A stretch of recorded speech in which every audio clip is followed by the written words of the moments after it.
السلام علیکم دوستو، میں ہوں رحمان علی اور آپ دیکھ رہے ہیں انٹیلیجنٹ رحمان علی ٹی وی۔ دوستو، تاریخ انسانی میں جتنے بھی جنگجو، جرنیل اور حکمران اب تک گزرے ہیں، چنگیز خان کا نام چند ابتدائی ناموں میں شمار ہوتا ہے، جنہوں نے مختصر وقت میں اپنی تلواروں کے بل بوتے پر دنیا کا نقشہ تک بدل ڈالا۔ چنگیز خان کو تاریخ میں خوف، دہشت کا ایک بھیانک باپ سمجھا جاتا تھا۔ وہ ایک منگول بادشاہ تھا جس نے 13 سال کی عمر میں تلوار اٹھائی اور 40 سال کی عمر میں پہنچ کر وہ چنگیز خان بادشاہوں کا بادشاہ بن گیا۔ چنگیز خان نے 1162 ہجری کو دریائے ایران کے علاقے میں پیدا ہوا۔ اس کا نام اصل تموجن تھا، جس کا معنی ہے لوہے کا کام کرنے والا۔ صحرائے گوپی کے شمال میں دریائے کیرولین اور دریائے اونان کی وادیوں میں بہت سے قبائل آباد تھے۔ ان میں سے کچھ قبائل منگولوں کے تھے۔ انہی منگول قبیلوں میں سے ریسو کی نام کے ایک قبیلے میں ایک بچے کی ولادت ہوئی جس کا نام تموجن رکھا۔ تموجن کی پیدائش پر قبیلے کے چند دانا لوگوں نے یہ پیشن گوئی کی کہ یہ لڑکا بڑا ہو کر ظلم و جھاپٹ اور جنگجو حکمران بنے گا۔ دوستو، منگول قوم ایک وحشی قسم کی ایک شکاری قوم تھی۔ یہ علاقہ چونکہ برفانی تھا، لہٰذا انہیں برف باری، سردی اور بھوک سے بچاؤ کے لیے کھالوں اور خوراک کی ضرورت ہوتی تھی۔ لہٰذا یہ لوگ چھپ کر اور گھات لگا کر 12 سنگوں کا شکار کرتے تھے۔ یہ لوگ سردی سے بچنے کے لیے جانوروں کے گوشت کے ساتھ ساتھ ان کی آنتیں تک کھا لیا کرتے تھے اور ان کا خون بھی پی جاتے تھے۔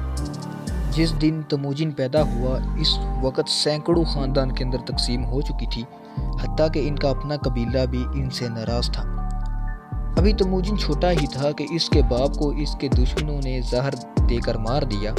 یہ وہ لمحہ تھا جس نے تموجن کے بچپن کو اس سے چھین لیا اور اس کی زندگی کو ایک نیا موڑ دے دیا۔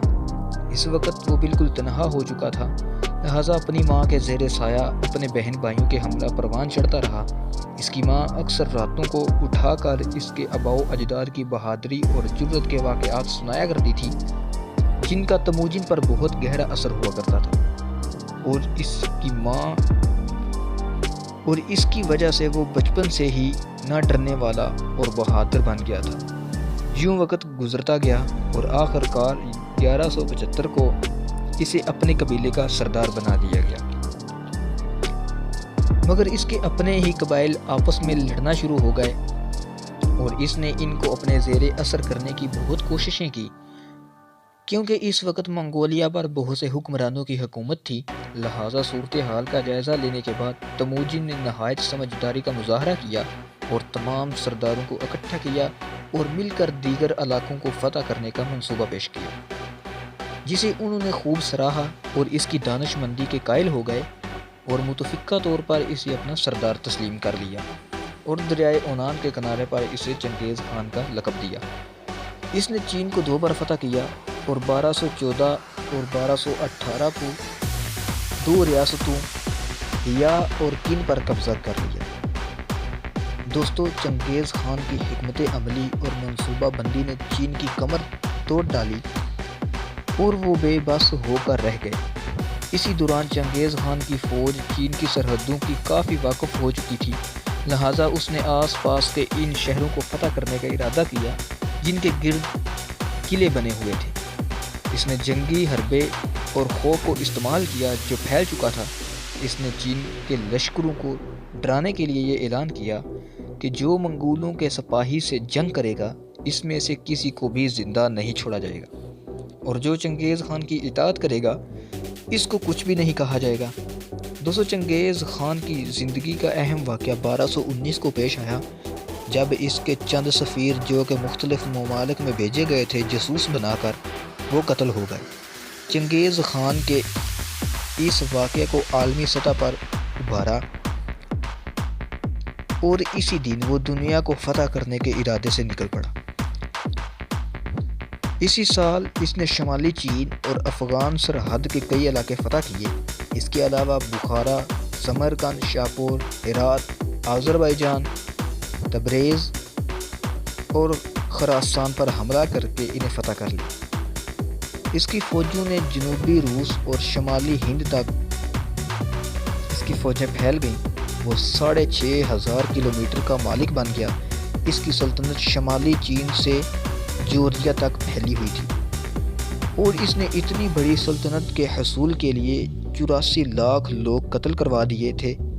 اسی لحاظ سے اسے تاریخ کا سفاک ترین حکمران بھی سمجھا جاتا ہے۔ مگر یہاں سوال یہ پیدا ہوتا ہے کہ یہ سب ممکن کیسے ہوا؟ چنگیز خان نے آدھی دنیا کو فتح کیسے کیا؟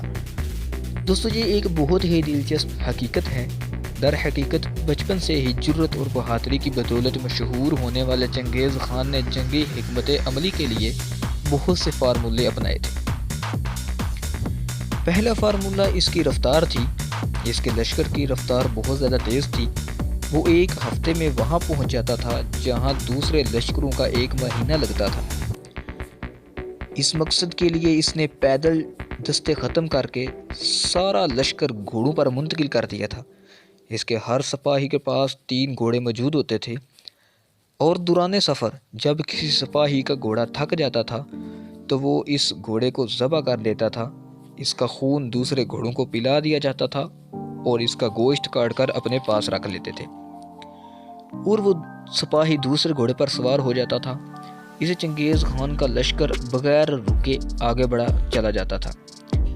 دوستو، دوسرا فارمولہ اس کی ٹیکنیک تھا، کیونکہ منگولی فوج کے لوگ تاریخ کے وہ پہلے لوگ تھے جو گھوڑوں پر بیٹھ کر تیر چلا سکتے تھے۔ اس سے پہلے دنیا اس ٹیکنیک سے واقف نہیں تھی، اور اس سے پہلے جسمانی قوت کو رفتار اور ٹیکنیک سے زیادہ اہمیت دی جاتی تھی۔ چنگیز خان کا لشکر بہت ظالم اور سفاک تھا۔ جب بھی یہ کسی جگہ کو فتح کرتے تو جو لوگ اس جنگ میں مارے جاتے ان کی کھوپڑیوں سے مینار بنایا کرتے تھے۔ جنگ کے دوران تمام لوگ بچوں، بوڑھوں اور یہاں تک کہ جانوروں کو بھی قتل کر دیتے تھے اور خوب لوٹ مار کیا کرتے تھے۔ دوستو، چنگیز خان 18 اگست 1928 کو ایک جنگی مہم کے دوران مارا گیا تھا، جس کے بعد اس کے بیٹوں نے اسے غلاموں اور گھوڑوں اور عورتوں کو مار کر خزانوں کے ساتھ کسی نامعلوم جگہ پر دفن کر دیا تھا۔ یوں چنگیز خان کی قبر 800 سال تک دنیا کی نظر سے اوجھل رہی، لیکن اکتوبر 2004 میں اس کا مقبرہ ظاہر ہوا اور دنیا میں پہلی بار لوگوں کو اس کی دولت اور شان و شوکت کا اندازہ ہوا۔ دوستو، انسان دنیا میں ہر چیز فتح کر سکتا ہے، مگر اپنی تقدیر کو فتح نہیں کر سکتا۔ آخر کار اپنے ظلم کو پہنچ ہی جاتا ہے۔ انسان اپنی تقدیر کو اور موت کو کبھی بھی شکست نہیں دے سکتا۔ دوستو، مجھے امید ہے کہ اس ویڈیو سے آپ کو کافی کچھ جاننے کو ملا ہوگا، اور اگر آپ کو ویڈیو پسند آئی تو اسے لائک کریں، شیئر کریں اور میرے چینل کو سبسکرائب کریں تاکہ آپ کو ہر آنے والی ویڈیو کی انفارمیشن مل سکے۔ اب ہم ملتے ہیں ایسی ہی نیو انٹرسٹنگ ویڈیو میں، تب تک کے لیے اللہ حافظ۔